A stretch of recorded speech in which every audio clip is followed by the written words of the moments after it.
السلام علیکم، میرا نام فیصل ہے۔ آپ دیکھ رہے ہیں فیصل ہر اسٹوری ود فیصل۔ آپ پھر میں حاضر ہوں ایک نیو اسٹوری کے ساتھ۔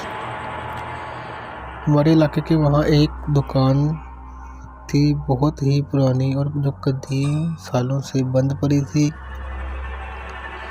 پھر ایک میرے دوست نے وہ دکان لی۔ مالک اس کا دکان سے دور رہتا تھا۔ کافی میرے دوست نے اس دکان میں روٹیوں کا تندور کھولا۔ اس دکان کی یہ خاصیت تھی، وہ دکان شروع میں تو بہت اچھی چلتی، پھر ایک دم کام بہت سلو ہو جاتا۔ میرے اس دوست نے وہ دکان اچانک چھوڑ دی۔ اس کا کہنا تھا کہ میں بہت پریشان ہو گیا تھا، اتنا زیادہ کام چلنے کے باوجود پیسے نہیں آتے، ایسا لگتا ہے کہ کوئی پیسے نکالتا ہے، اور صبح جب میں یہ دکان کھولتا ہوں تو ایسا لگتا ہے کہ جیسے رات بھر یہاں کوئی ہوتا ہے۔ میں نے اس کی بات نہیں مانی اور اس کے بعد وہ دکان کافی لوگوں نے کھولی، اور 2 یا 3 مہینے میں ہر کوئی وہ دکان خالی کر دیتا تھا۔ ہر کوئی یہی کہتا تھا کہ اس دکان میں سے پیسے غائب ہوتے ہیں، اور رات میں دکان بند ہونے کے بعد صبح ایسا لگتا تھا جیسے رات سے لے کر صبح تک پوری فیملی رہتی ہے۔ دکان کے حوالے سے ایسے لگتا تھا سب چیزیں بکھری ہوئی۔ ہم 4 بھائی ہیں، میں تیسرے نمبر پر ہوں۔ میرے ایک بھائی ہیں جو کہ شیف ہیں، جو کوکنگ کرتے ہیں، ماشاءاللہ سے بہت بڑے پیمانے پہ کام کر رہے ہیں۔ انہوں نے ایک دن مجھ سے کہا، یار آصف، وہ شہر والا پکوان سینٹر بہت دور پڑتا ہے، یہ جو اپنے یہاں دکان ہے وہ اپن لوگ لے لیتے ہیں، گھر کے نزدیک ہو جائے گی۔ میں نے صاف منع کر دیا، یہ دکان نہیں لینی، بہت منع کیا، پر بھائی نے ان چیزوں پر یقین نہیں تھے رکھتے۔ میرے بہت منع کرنے کے باوجود انہوں نے یہ دکان لے لی۔ وہ دکان ہم لوگوں نے رینٹ پر لی، پر شروع میں بہت اچھا کام چلا۔ کاؤنٹر پر میں ہی خود بیٹھتا تھا، اور بھائی کھانا بناتے، اور ہم نے 3 لڑکے اور رکھے۔ ہم وہاں شادی، بیاہ، عقیقہ اور دیگر تقریبات کا کھانا بناتے، اور حلیم بریانی بھی بیچتے تھے۔ بہت اچھا کام چل رہا تھا، ہم لوگ بہت خوش ہوتے تھے کہ ماشاءاللہ بہت اچھا کام چل رہا ہے۔ پر جب گھر جا کر حساب کتاب لگاتے تو پیسے بہت کم ہوتے ہمارے مال کے حساب سے۔ ہم لوگ بہت پریشان بھی رہتے تھے، لیکن باہر لوگ دیکھتے کہ بہت اچھا کام چل رہا ہے، پر ہم لوگ بہت پریشان ہوتے جا رہے تھے۔ ایسی حالت ہو جاتی تھی، کبھی کوئی بیمار، کبھی کوئی بیمار، 3-4 مہینے تک یہی چلتا رہا۔ ایک دن اچانک ایک لڑکے نے کام چھوڑ دیا، وہ بھاگ گیا۔ اس کو دیکھ کر دوسرا لڑکا بھی بھاگ گیا۔ اب بس میں اور میرا بھائی رہ گئے تھے دکان پر۔ 1 ہفتے بعد میں اس لڑکے کے گھر گیا جو ہماری دکان پر تھا۔ اس نے مجھ سے ملنے سے انکار کر دیا۔ بہت اصرار کے بعد اس کے ماں باپ نے اسے راضی کیا۔ میں نے اس سے پوچھا کہ کیا ہوا تھا؟ اچانک اس نے کہا، آصف بھائی، اس دن جب میں رات کو پکوان سینٹر پر پانی بھرنے گیا تھا، ہمارے علاقے میں اکثر رات میں پانی آتا ہے۔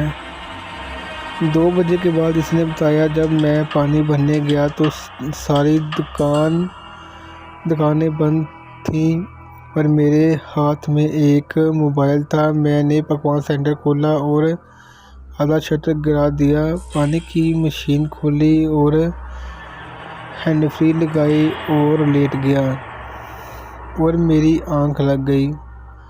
اچانک میری آنکھ کھلی تو میں نے دیکھا ایک لمبا سا آدمی، خوفناک شکل، اور 2 چھوٹے بچے، وہ بھی بہت خوفناک تھے، اور ایک عورت نما چڑیل میرے چاروں طرف کھڑے ہو گئے اور میرا گلا پکڑ لیا۔ اس جنات جیسے آدمی نے، میں بہت چیخا چلایا پر میرے حلق سے آواز نہیں نکلی۔ اور اس نے مجھے کہا کہ اگر اپنی نسلیں بچانا چاہتے ہو تو یہاں سے چلے جاؤ، اور یہ بات اپنے مالک سے بھی بول دینا۔ انہوں نے بہت برا مارا اور کہا اس دکان میں میرا خون ہے، یہ میری دکان ہے، جس نے مجھے مار کر اس دکان پر قبضہ کیا تھا، اسے تو میں نے مار دیا، اس کے پورے خاندان کو ختم کر دیا۔ یہ دکان میں نے بہت محنت سے بنائی تھی، میری نہیں تو کسی کی نہیں۔ پھر میں بے ہوش ہو گیا۔ کچھ دیر بعد میری آنکھ کھلی، میں کھڑا ہوا اور وہاں سے بھاگ گیا۔ بات سن کر میں بھی بہت پریشان ہوا۔ میں نے بھائی کو یہ ساری بات بتائی۔ بھائی نے کہا اتنا پیسہ لگا ہے اس پر، سامان سے ساری دکان بھری ہوئی ہے، ایک دم کیسے چھوڑیں، اس کا علاج کروائیں گے۔ پھر بھائی کے دوست ہیں، ایک عالم ہے، وہ ایک رات میں، اور وہ عالم صاحب وہاں رہ کے یہ دیکھنے کے لیے کیا ماجرا ہے۔ رات کے 2 بج گئے، دکان میں وہ عالم صاحب تھے۔ اچانک وہی ہوا، ایک جنات جیسی شکل، 2 خوفناک شکل کے بچے اور ایک چڑیل حاضر ہو گئے۔ جیسے ہی وہ جن اور ایک چڑیل اور 2 خوفناک بچے حاضر ہوئے تو انہوں نے عالم صاحب پر حملہ کرنے کی کوشش کی، پر عالم صاحب کے ہاتھ میں جو تسبیح تھی اور ایک نیمبو تھا، اور عالم صاحب مسلسل کچھ پڑھ رہے تھے۔ اس دن کا حملہ ناکام جا رہا تھا۔ میں یہ سارا منظر آنکھوں سے دیکھ رہا تھا، میرے رونگٹے کھڑے تھے اور ایسا لگ رہا تھا میرے پاس زبان نہیں ہے، اور عالم صاحب نے پتہ نہیں مجھے کیا پڑھایا تھا، میں بالکل سن ہو گیا تھا۔ عالم صاحب نے کہا اس سے چپ چاپ یہاں سے چلے جاؤ، جس نے تمہارے ساتھ ظلم کیا تھا تم نے اسے مار دیا، اب اور بے گناہ لوگوں کو کیوں تنگ کر رہے ہو؟ اس جن نے کہا یہ میری دکان ہے، بہت محنت سے بنائی تھی، میں نے اسے نہیں چھوڑوں گا، میں یہاں ہی رہوں گا، جو بھی یہ دکان لے گا میں اسے مار دوں گا۔ میں اب بالکل بے ہوش ہو چکا تھا۔ جیسے ہی جن نے یہ کہا وہ چاروں عالم صاحب کے چپک گئے، وہ چاروں عالم صاحب کو چپک گئے، پر عالم صاحب کے کچھ اثر نہیں ہو رہا تھا، پر عالم صاحب کے سارے کپڑے خون میں بھر گئے، یہاں تک کہ میری دکان بھی پوری خون سے بھر گئی۔ عالم صاحب نے جو کہ ان کے ہاتھ میں نیمبو تھا وہ کاٹا، اور ان کی آنکھوں میں ایک چھوٹی بوتل تھی، اس میں نیمبو ڈال کر ان کے اوپر ڈالنا شروع کیا۔ وہ چاروں اس پانی کے گرتے ہی زمین پر بیٹھ گئے اور اٹھنے کی بہت کوشش کی پر اٹھ نہیں پا رہے۔ پھر عالم صاحب نے ایک کانچ کی بوتل نکالی اور بیگ سے ایک تعویذ اور ایک چھوٹی بک جس پر عربی زبان میں کچھ لکھا تھا۔ عالم صاحب وہ زور زور سے پڑھنے لگے اور وہ کانچ کی بوتل نیچے رکھ دی اور زور زور سے اور پڑھتے رہے۔ اچانک اس بوتل میں خود بخود خون جمع ہونا شروع ہو گیا، وہ بوتل فل بھر گئی، پر عالم صاحب نے اسے بند کر دیا اور مجھے ہوش میں لا کر وہاں سے چلے گئے۔ 3-4 دن بعد جب ہم نے اس دکان کی صفائی کی تو دکان کا ایک کونا تھا جو بہت پرانا تھا اور اس میں ایک بڑا سا سوراخ تھا، اسے میں نے کھودا، اس میں بہت سارے پیسے تھے۔